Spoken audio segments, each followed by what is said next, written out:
Gracias a los profesores por su trabajo siempre en la clase de los niños. Es de mucha bendición. Estoy agradecido al Señor que tengo una iglesia donde puedo venir con mis hijos y puedan tener una lección orientada hacia ellos y su nivel de aprendizaje. Los domingos en la mañana nos separamos, los niños van a un salón aparte, los adultos nos quedamos aquí para la prédica y los domingos en la tarde estamos todos juntos. Eso no es porque por falta de planes de hacer una clase, esto es a propósito. Es muy bueno para los niños que aprendan a estar tranquilos en un culto y que aprendan que la vida es más de 30 segundos un clip en el celular o de 5 minutos un videíto en YouTube y que puedan estar sentados y tranquilos, ¿cierto? Yo creo que todos lo hemos experimentado con nuestros hijos, que cuando llegamos, se volvían locos y ahora ya se van acostumbrando. Recuerdo con algunos niños cuando llegaron lloraban 30 minutos durante toda la prédica y ahora son los más tranquilos, ¿sí? Así que es bueno, hermanos, que estemos sirviendo al Señor juntos. Los miércoles normalmente también tenemos una actividad para los niños durante el culto. El culto es a las 7. Bien, vamos a abrir nuestras Biblias al libro de los Hechos. Les invito a buscar el libro de Hechos en la Biblia. Si no tienes una copia física de la palabra de Dios hoy, puedes o buscar en tu celular o simplemente escuchar, porque voy a estar leyendo textualmente lo que dice las Sagradas Escrituras. Estamos en Hechos capítulo 5. Busquen por favor el versículo 28. Los que estuvieron el domingo aprendiendo de hermano Juan se acordarán que escuchamos este texto. Hechos 5, versículo 28. ¿Por qué lo busqué ¿por qué lo volví a buscar hoy? Es para corregir todo lo malo que dijo Juan. No, para nada. No, en ningún sentido, hermanos. Hechos capítulo 5, versículo 28 dice, diciendo, nos mandamos estrictamente que no enseñaseis en ese nombre, y ahora habéis llenado a Jerusalén de vuestra doctrina, y queréis echar sobre nosotros la sangre de ese hombre. Cristo había sido crucificado, después sepultado. Pasaron 3 días y Él conquistó la muerte y la tumba, y Él resucitó. Después estuvo con sus discípulos por 40 días enseñándoles, hasta que Él, no María, porque esto no sucedió con María, Él ascendiera al cielo. ¿Ya? ¿Por qué lo menciono? Porque recién tuvimos la Asunción de María, un día feriado, ¿cierto? O estoy mal, ¿cuál era el motivo del feriado? Nos da lo mismo, con que no tenemos que trabajar estamos felices, pero María no ascendió, fue Jesús que ascendió. Cristo ascendió al cielo. Leemos acerca de esto en el libro de Hechos capítulo 1. Después tenemos el día milagroso donde miles fueron salvos y bautizados, y Dios confirmó el mensaje de los apóstoles con señales, con prodigios. Aparecieron lenguas de fuego arriba de su cabeza, lenguas repartidas, y empezaron a hablar en lenguas la gente que no había nacido en el lugar donde los que hablaban, ellos escuchaban el mensaje en su propio lenguaje, y fue un milagro lo que Dios hizo, y miles se convirtieron, creyeron, se arrepintieron y creyeron en Cristo. Y luego vemos que empieza la persecución contra los primeros cristianos aquí en el libro de Hechos. Y cuando llegamos a Hechos 5, han sido prohibidos de predicar en el nombre de Cristo, y han sido también castigados. Y dice, no os mandamos estrictamente que no enseñaseis en ese nombre. Tengo una pregunta, hermanos. ¿Cuánto sería necesario para que tú desobedezcas a Dios? En el día cuando llegue a ser ilegal obedecerle a Dios, ¿qué vas a hacer? Yo recuerdo que nosotros enfrentamos eso no hace mucho, en la pandemia. nos prohibieron estrictamente de congregarnos. Yo recuerdo el día cuando la Seremi de Salud, ella salió en una entrevista y ella dijo que cualquier reunión de cualquier índole era estrictamente prohibido, ella dijo. Y que esto incluye cultos religiosos. O sea, 0 reunión. Y nosotros decimos, no, es que esto jamás va a pasar. En Chile nunca podría pasar algo así. Pasó. Llegó a ser ilegal congregarse. Y hermanos, quizás un día, incluso podría ser en el no muy lejos futuro, digan que tratar de convertir gente a tu religión es ilegal. O sea, en términos bíblicos, predicar el evangelio es ilegal. Ha sucedido en muchos países. En algunos países también ha llegado a ser ilegal predicar y decir que ciertas cosas que la Biblia claramente dice que son pecado, es ilegal decir esto a la gente. Es lenguaje de odio. Entonces, hermanos, ¿qué vas a hacer cuando llega a ser ilegal obedecer a Dios?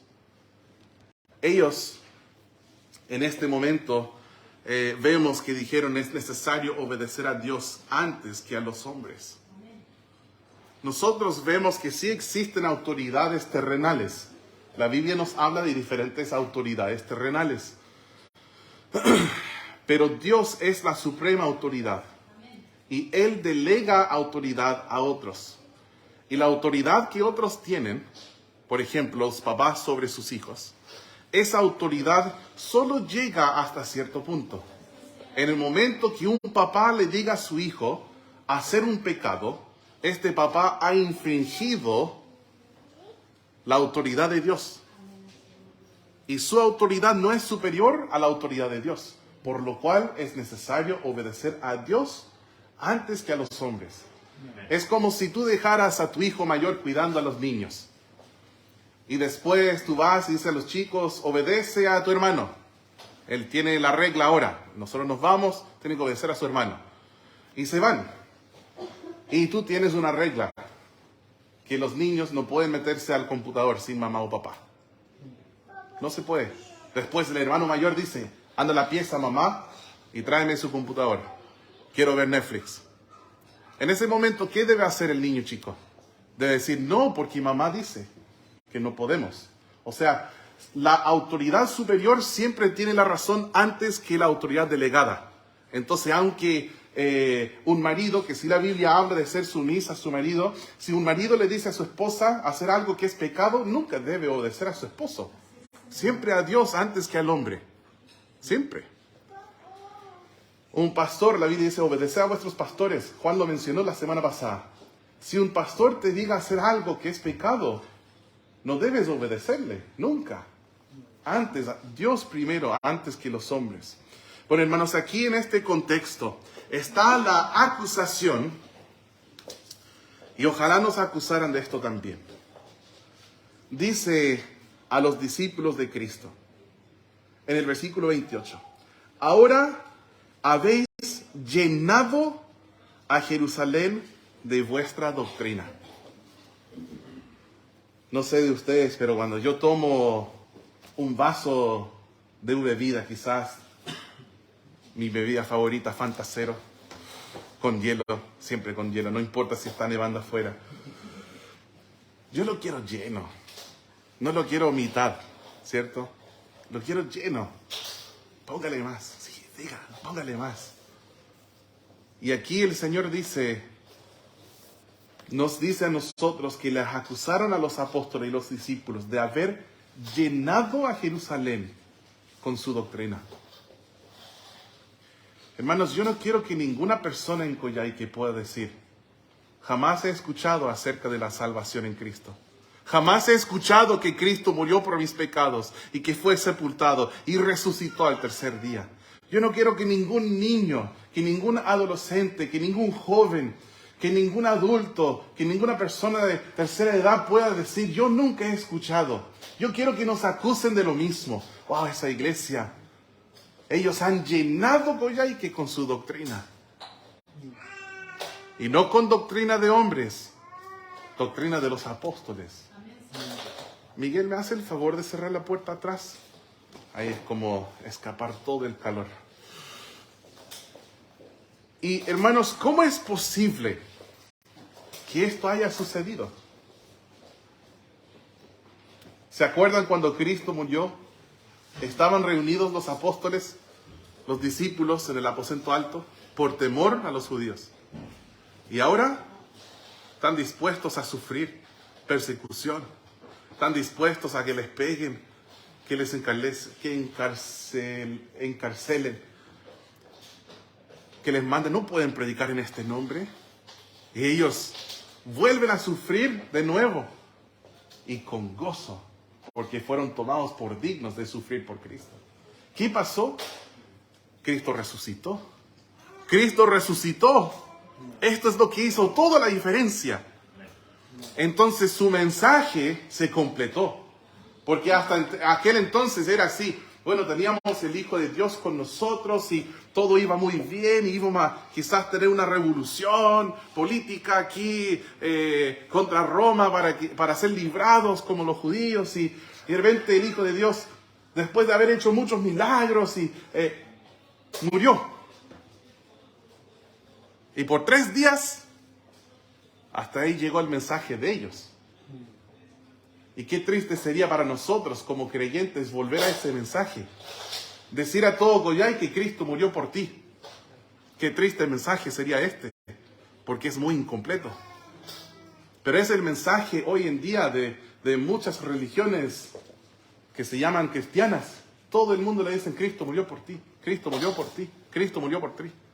Es triste ese mensaje, porque Cristo no está muerto. Cristo resucitó. Y sin la resurrección de Cristo no hay salvación. Sin su resurrección no hay justicia. Nosotros no podríamos ser justificados en los ojos de Dios si no fuera por la resurrección de Cristo. Si Cristo fue derrotado por la muerte, nosotros también lo seremos. Pero no, Cristo conquistó la muerte. Sí murió por ti, pero fue sepultado y resucitó. Y esto es lo que cambió el mensaje y el denuedo. Convirtió a unos cobardes en valientes. Y puede hacer lo mismo en nosotros. Y hermanos, después, miren lo que dice Hechos 17.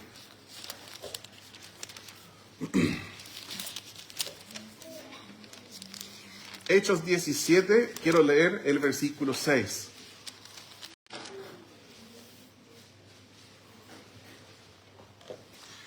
Dice: pero no hallándolos, trajeron a Jasón y a algunos hermanos ante las autoridades de la ciudad, gritando,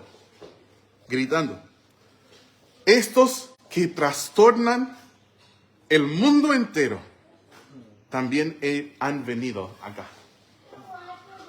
Wow. El planeta. ¿Qué hicieron los discípulos? Trastornaron al mundo entero. Y cuando nosotros pensamos en esto, ¿cómo fue que Cristo lo hizo? Y yo quiero hablarles acerca del método que usó Jesús para lograr esto. De tomar una banda de hombres muy variados y mujeres, diferentes trasfondos, cada uno bien diferente, y cómo Él llenó a una ciudad entera con su doctrina, y cómo Él trastornó al mundo completo con ellos. ¿Y por qué no podemos nosotros implementarlo aquí en Coyhaique y hacer lo mismo que hizo Jesús? Ellos eran 12, nosotros somos más que 12. Mucho de lo que les voy a enseñar, hermanos, es algo que aprendí de un pequeño libro. Es sencillito. Yo lo leí en una tarde. Es pequeñito y se llama Plan Supremo de Evangelización.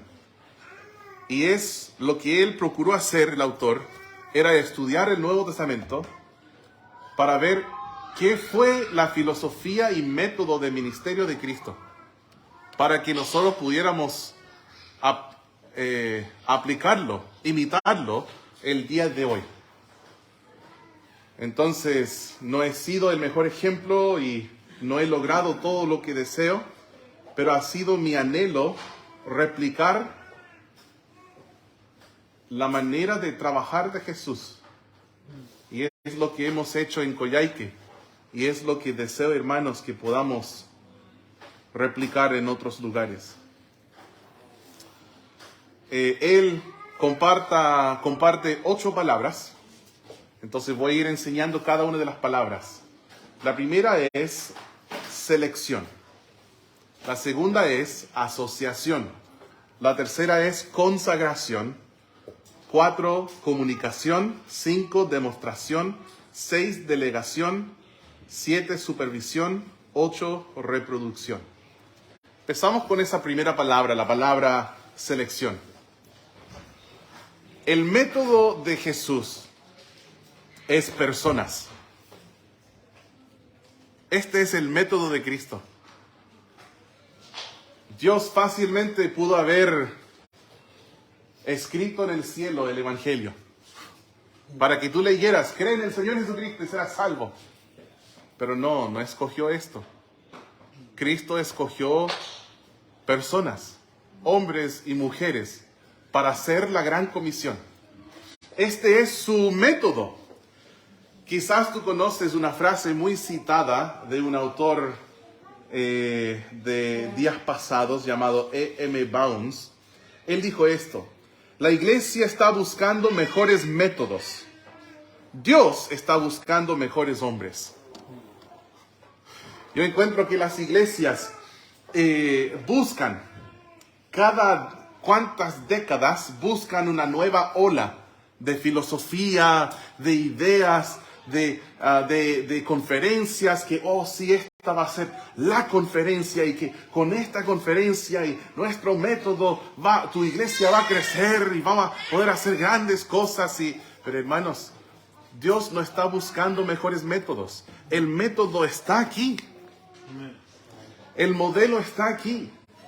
Lo que Dios está buscando es hombres y mujeres con la disposición de ser usados por Él, según su método. Entonces, cuando Jesús escogió discípulos para entrenar, Él nos enseñó la importancia de la tutoría o la mentoría de individuos, si es que vamos a evangelizar a todo el mundo. El impacto que podemos tener en el mundo, en nuestra generación, y sin ignorar el futuro, en la generación venidera también, el impacto que podemos tener aumenta exponencialmente cuando, sin ignorar las multitudes, enfocamos en individuos. Quizás tú has escuchado la ilustración. ¿Cómo se llaman las estrellitas? ¿Se llama estrellita de mar o no? Que están en el océano. ¿Sí? Hay una ilustración antigua que algunos pastores dan, que yo he escuchado muchas veces en mi vida, que había un niño en la playa, iba agarrando estrellitas del mar y tirándolas al mar. Hubo miles y miles y miles.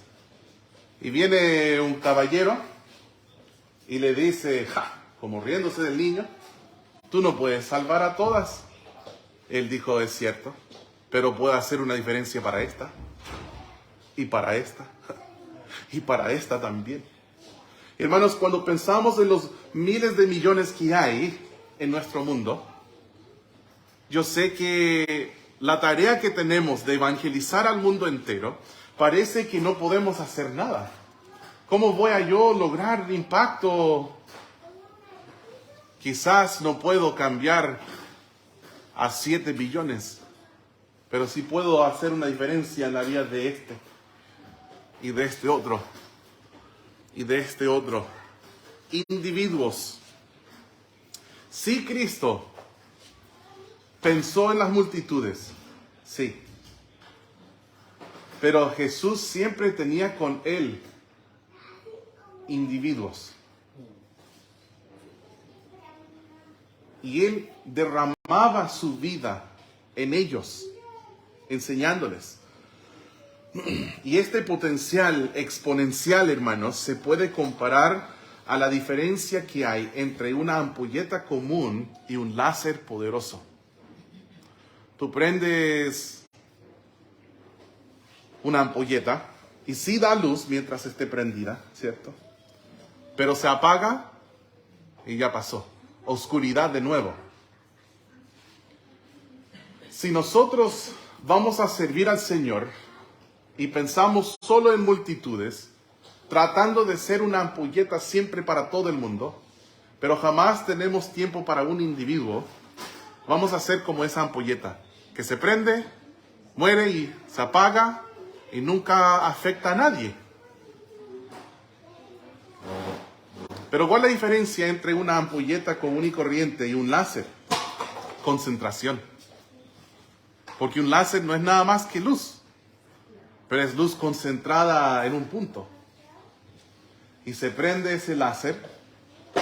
Yo tengo un anillo y recuerdo salí a evangelizar con Ani Cisterna el otro día y tomé el anillo y le dije, mi anillo no se raya.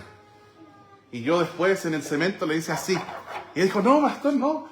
Pero mira, con toda la fuerza que tengo y le mostré, no tiene ninguna raya.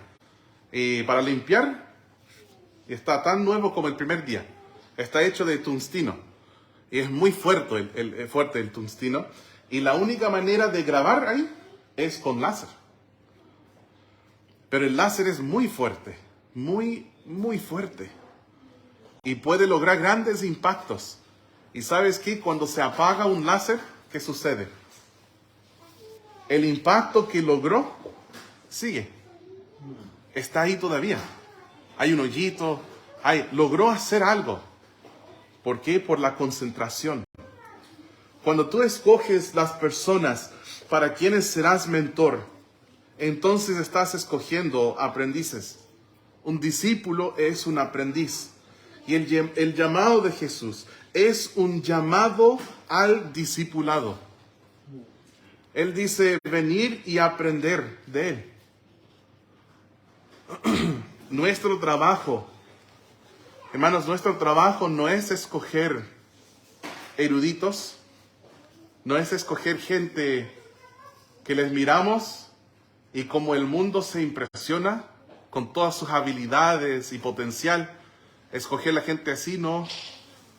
El Señor ocupa gente vil, lo más bajo, lo menos capacitado. O sea, también puede usar gente que este mundo se impresiona con ellos. El punto es que Dios puede escoger a cualquiera. Pero Él no mira la parte afuera, Él sabe lo que hay en el corazón y Él escoge gente así. Miren lo que dice Hechos 4:13.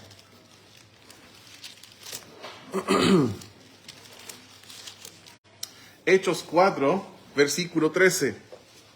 Dice, entonces, viendo el denuedo, que es una palabra bíblica para decir valentía, el opuesto de cobardía, dice, entonces viendo el denuedo de Pedro y de Juan, y sabiendo que eran hombres, fíjate de esto, sin letras y del vulgo, se maravillaban.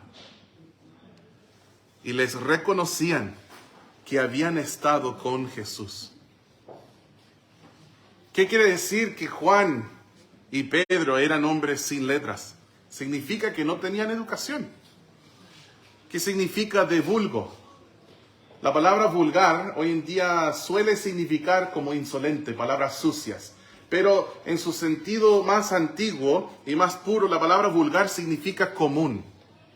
Común y corriente. De hecho, en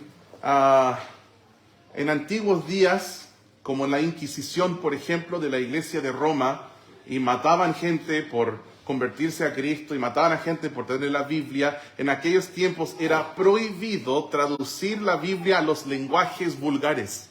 Eso es lo que ocupaban, vulgares. Entonces no podía existir en rumano, no podía existir en italiano, no podía existir en español o en inglés. y gente por traducir la Biblia fueron crucificadas, fueron quemados vivos, fueron tirados a agua y ahogados, fueron matados, porque era ilegal tener la Biblia en los lenguajes vulgares. Vulgar solo significa común.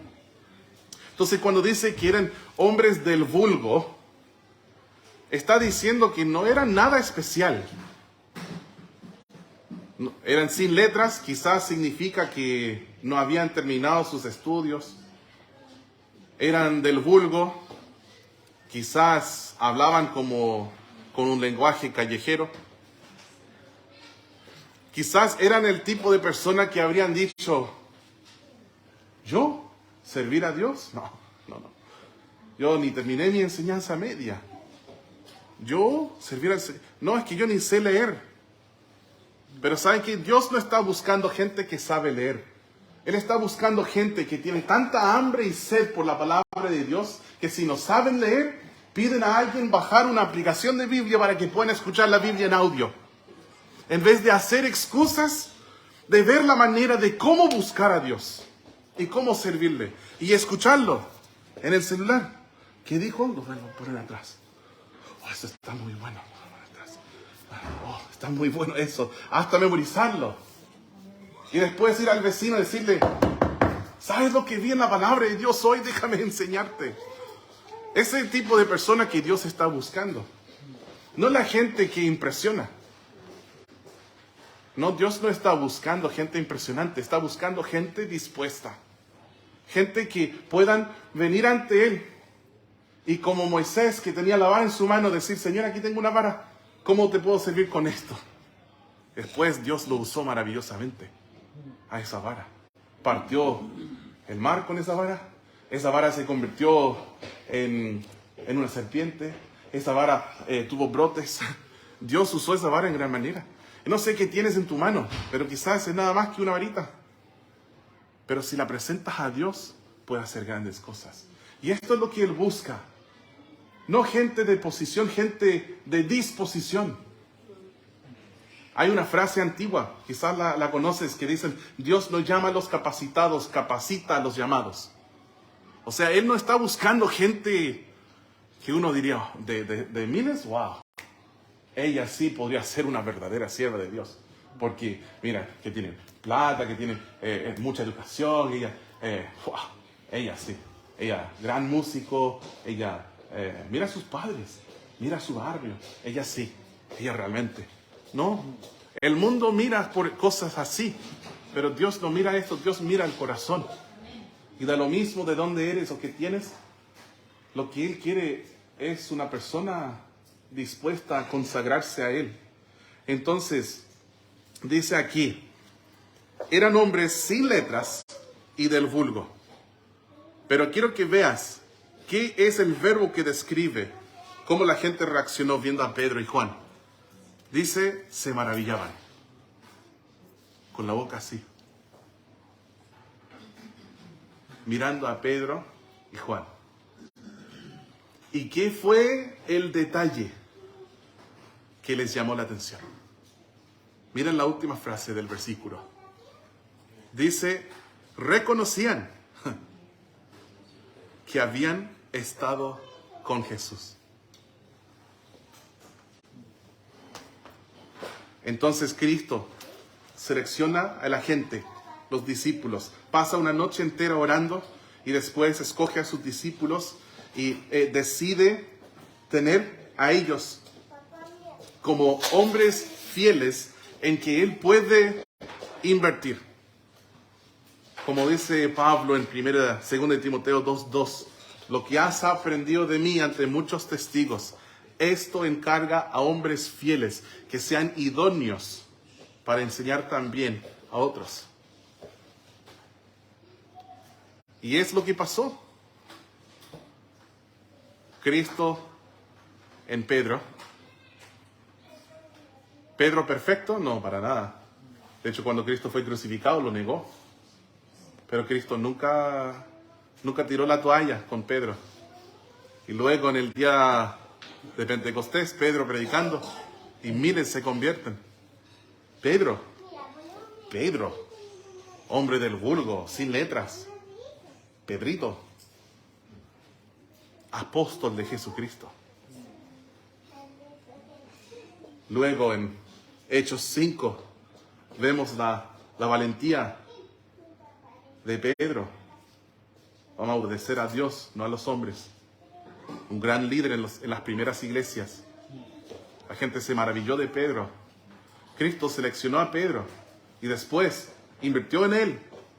Y lo que él aprendió de Jesús, esto enseñó a otros, para que ellos también enseñaran a otros.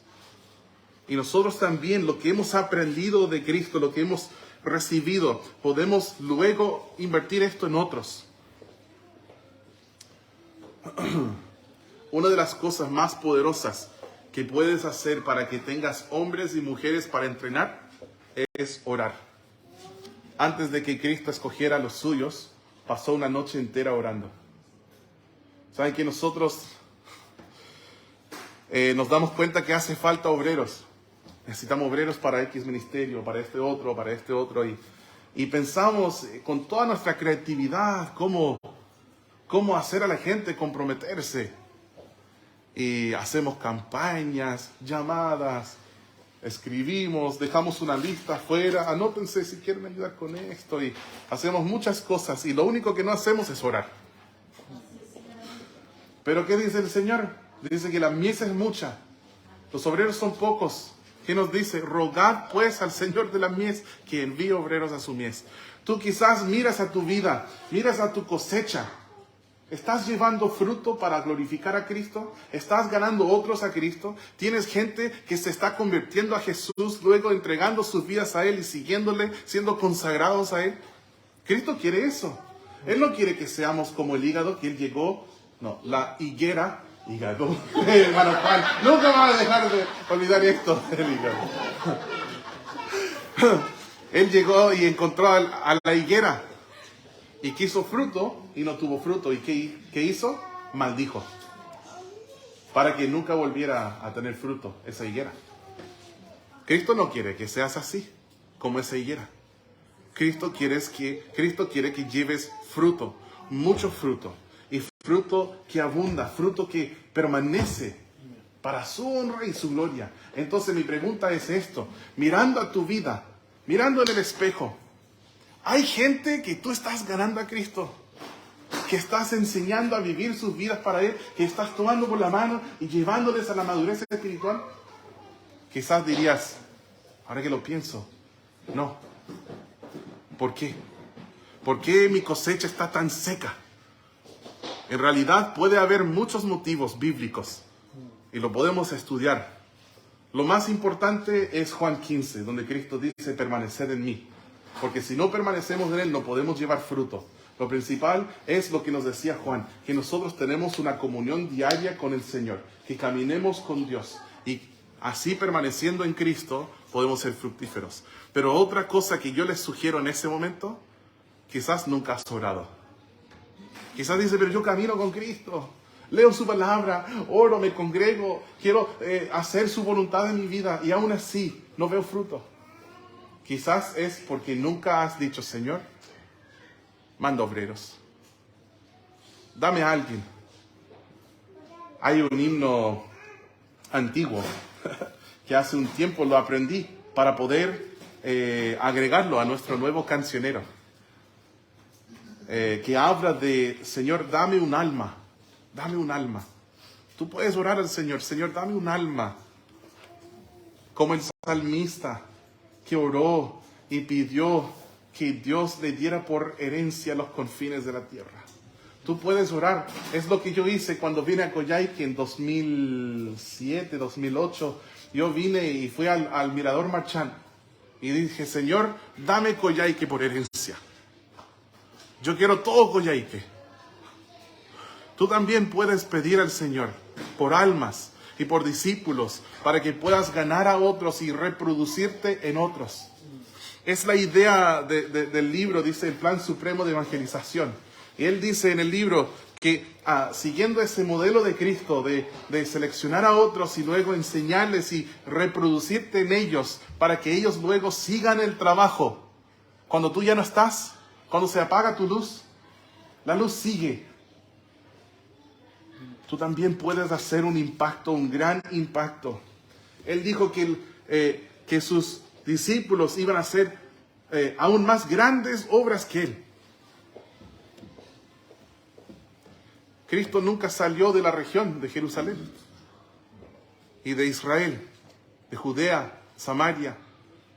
Perdón, sí salió de Jerusalén. Nunca salió de esa región que ya hoy día llamamos Palestina. Yo prefiero Israel. Yo creo que ese es su nombre, no Palestina. Pero es para otro día esto. Cristo nunca salió de ahí.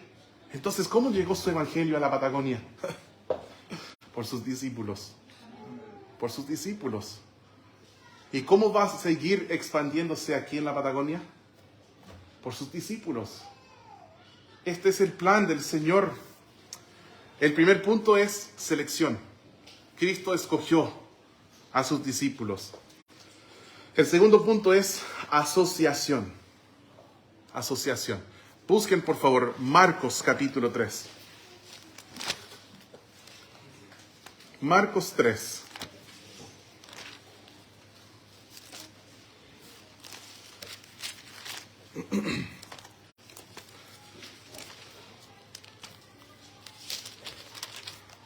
El versículo 14.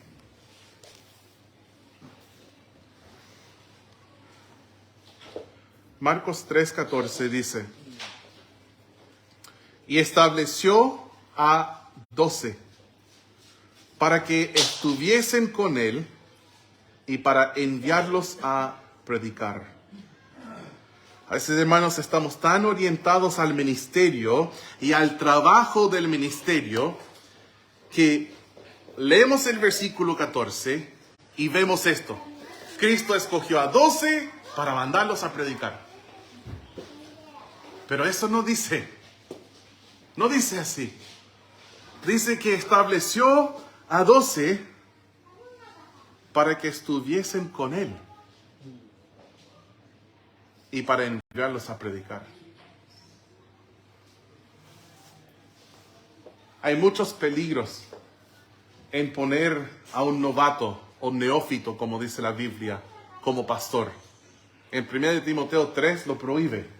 Un neófito o novato no puede ser un pastor. Y hay muchos peligros en esto. Pero uno de ellos es que es una persona que quizás nunca aprendió a estar con Cristo. Ya le queremos mandar a predicar y hacer la obra de Dios sin conocer el Dios de la obra. Y eso no está bien. Y a veces cometemos el error de querer reproducirnos en otros. Mientras tanto vivimos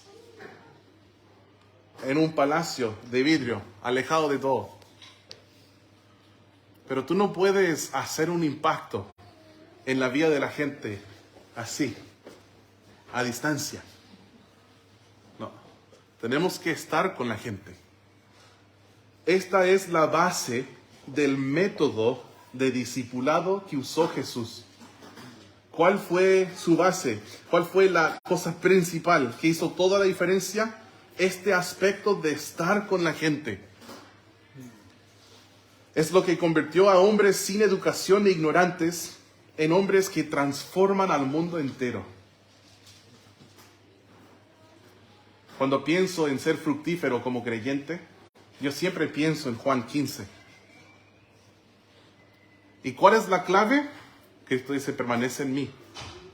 Aparte de mí no puedes hacer nada. Pero si tú estás en mí y yo en ti, puedes tener fruto. Miren en Juan 15, voy a leer unos pocos versículos. Por tiempo, solo voy a leer unos pocos. Juan 15 sigue siendo la clave hoy en día para ser fructífero para la gloria de Dios. Permanecer en Cristo. Miren lo que dice Juan 15:4. Dice, permaneced en mí y yo en vosotros. Como el pámpano no puede llevar fruto por sí mismo, si no permanece en la vid, así tampoco vosotros, si no permanecéis en mí. Yo soy la vid, vosotros los pámpanos. El que permanece en mí y yo en él, este lleva mucho fruto, porque separados de mí nada podéis hacer. El que en mí no permanece será echado fuera como pámpano y se secará, y los recogen y los echan en el fuego y arden. Si permanecéis en mí y mis palabras permanecen en vosotros, pedid todo lo que queréis y os será hecho. En esto es glorificado mi Padre, en que llevéis mucho fruto y seáis así mis discípulos. ¿Ves que el ser un discípulo de Cristo es más que escuchar enseñanzas y agradarnos y decir, oh, qué lindo lo que dice Cristo? No, Él dice que si llevamos mucho fruto, vamos a glorificar al Padre y así seremos sus discípulos. Como el Padre me ha amado, también yo os he amado. Permaneced en mi amor. Si guardareis mis mandamientos, permaneceréis en mi amor, así como yo he guardado los mandamientos de mi Padre y permanezco en su amor. Estas cosas os he hablado para que mi gozo esté en vosotros y vuestro gozo sea cumplido. Voy a adelantarme al versículo 16. Dice, no me elegisteis vosotros a mí, sino que yo os elegí a vosotros. Y os he puesto para que vayáis y llevéis fruto, y vuestro fruto permanezca, para que todo lo que pidiereis al Padre en mi nombre, Él os lo dé. Hermanos, aquí está hablando de fruto, y tampoco está hablando de ese tipo de fruto que dice, Señor, venga acá por favor, Henry, Don Henry, venga. Que dice, mire, déjame unos segunditos. ¿Sabes que Cristo te ama y murió por ti, después resucitó? Quiero recibirle conmigo a tomar una. Dice, acepto a Jesús en mi corazón. Amén. Ok, muy bien, tú eres salvo, siéntate. Listo, ¿quién es el siguiente? ¿Ya? Hoy día gané 1000 personas a Cristo. No se bautiza ninguno de ellos, no se congrega ninguno de ellos, no sirve a Dios ninguno de ellos, no lee la palabra de Dios ninguno de ellos. Si tú tocas tu puerta la próxima semana y dices, supiste que tú fuiste salvo. ¿Y? ¿Salvo de qué? Del pecado, del infierno, y quiero hablarte del Señor. No, yo no quiero nada con el Señor, ándate. Esto no es fruto. No es fruto que permanece. No, estamos hablando de gente que recibe a Cristo y que son nuevas criaturas. Y las cosas viejas pasaron y aquí todas son hechas nuevas. Y caminan en las buenas obras que Dios preparó de antemano para que anduviesen en ellas. Hechura suya creados en Cristo Jesús. Estoy hablando de ese tipo de fruto. Hermanos, es lo que queremos. ¿No tienes un arder en tu corazón que dice, aquí estoy solo en el culto? En un año más, quiero a alguien a mi lado, que Dios me permitió llevar a los pies de Jesús, que creyó en Él, que se bautizó, empezó a congregarse, empezó a leer la Biblia, empezó a orar, ama a su esposa, ama a sus hijos, ama a Dios, es fiel al Señor, ahora le sirve y ahora está diciendo a otros cómo pueden ser salvos y cómo pueden vivir sus vidas para Cristo. ¿No quieres esto? ¿No quieres nietos espirituales? ¿No quieres bisnietos espirituales que llegaran a Cristo porque Dios te usó a ti? Yo sé que no somos nada, pero ¿no tienes este deseo en ti de ser usado por Dios? Tú sí puedes tener fruto. Y Cristo primero los escogió. Y luego los puso y dijo, van a estar conmigo. ¿Qué fue lo que fue tan llamativo de los hombres sin letras y del vulgo?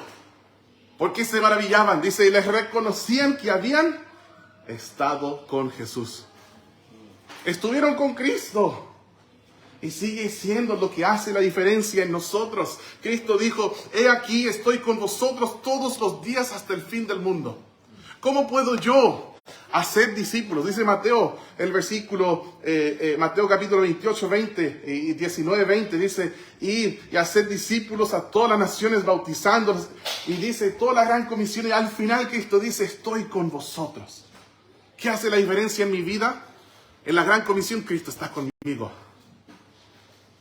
¿Y cómo voy a poder yo invertir en otros?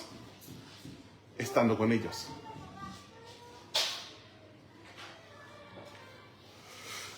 Hizo la diferencia en la vida de Abraham.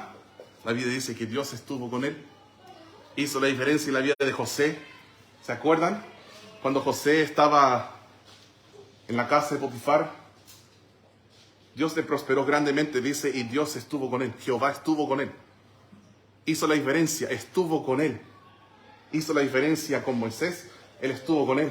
Y después Moisés le dice a Josué, como Él estuvo conmigo, va a estar contigo. ¿Qué hizo la diferencia en la vida de Josué? Dios estuvo con él. La presencia del Señor. Y es lo que va a hacer la diferencia en ti. Dios estuvo con ellos. Y cuando nosotros vamos, predicamos, bautizamos, enseñamos, la presencia de Dios hace la diferencia. ¿Cómo podemos nosotros imitar el método de Cristo? Va a significar que si tú quieres ganar gente a Cristo, sí, lo principal es el mensaje, predicar el Evangelio.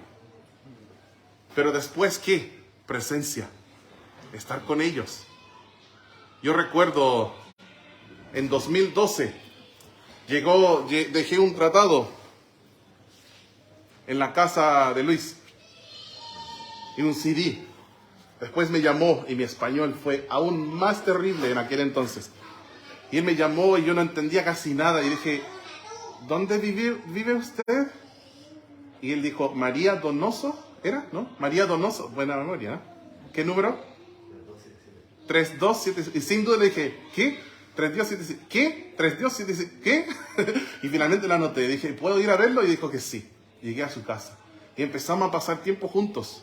Él iba a mi casa, yo iba a su casa, íbamos a pescar. Yo tuve que enseñarle porque es malo para la pesca. Pero él tuvo que enseñarme cómo hacer asado. Así que, bueno, al revés, ¿no? Usted era bueno para pesca y yo era bueno para asado. Bueno, y pasamos mucho tiempo juntos. El método que usó Cristo es presencia. Yo sé que no todos somos pastores, pero pensando en un pastor debe tener olor a oveja. Y uno no va a tener olor a oveja solo estando con ovejas el domingo. Y dije, ¿abeja?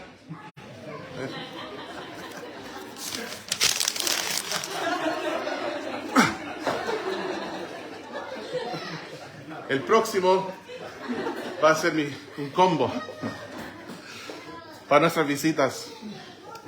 Yo de vez en cuando finjo equivocarme en español. Y hermano Juan me tormenta. Todos necesitan un aguijón en la carne, ¿no? Y el mío se llama Juan Uribe. Si quieres hacer un impacto, una diferencia, no te escondas de la gente. Vas a tener que abrir tu horario, abrir tu agenda, abrir tu casa. Y tampoco para ser hospitalario como una vez al mes, no. Para estar con ellos, cuando te necesitan, cuando te llaman, contestan, cuando te mandan WhatsApp, responde. Estar con ellos, ir a donde están, salir, pasar tiempo juntos y enseñar. Métete con la gente, ensúciate, involúcrate, codo a codo, juntos. Algunos de los momentos más fructíferos aquí en Coyhaique han sido pescando con personas o cosechando papas, picando leña, construyendo, comiendo un asado, etc. Estando juntos, visitas en la mesa, en mi casa, en su casa. Asociación. Bueno, han estado cantando ya hace un rato, ¿no? Parece que el pobre hermano Nacho está rellenando el tiempo porque el pastor no quiere terminar nunca. Vamos en el punto 2 de 8. Pero era mi intención enseñarlo en varios sermones, así que no se preocupen. Vamos a terminar por hoy aquí recordando selección y asociación. ¿Quieres ganar a alguien? ¿Quieres verle entrenado para el Señor? ¿Quieres llevarle a la madurez espiritual? Vas a tener que orar, decidirlo y estar con ellos. Mucho. Quizás cientos de horas. Oramos. Padre, gracias por tu palabra. Gracias por el ejemplo de Cristo en nuestras vidas. Queremos ser como Él. Queremos imitarlo. No hay por qué volver a inventar la rueda. Solo leer el Nuevo Testamento y ver lo que hizo Jesús, cómo vivió, cómo fue Él con las personas, para que podamos seguir en sus pisadas. Gracias, Dios, por lo bueno que eres con nosotros. Pido que vayamos de este lugar animados, inspirados, exhortados para poder llevar mucho fruto para la honra y la gloria de nuestro Padre, y fruto que permanece. Gracias, Señor. En el nombre de Jesús oro. Amén. Ok, alguien rescate por favor al pobre Nacho.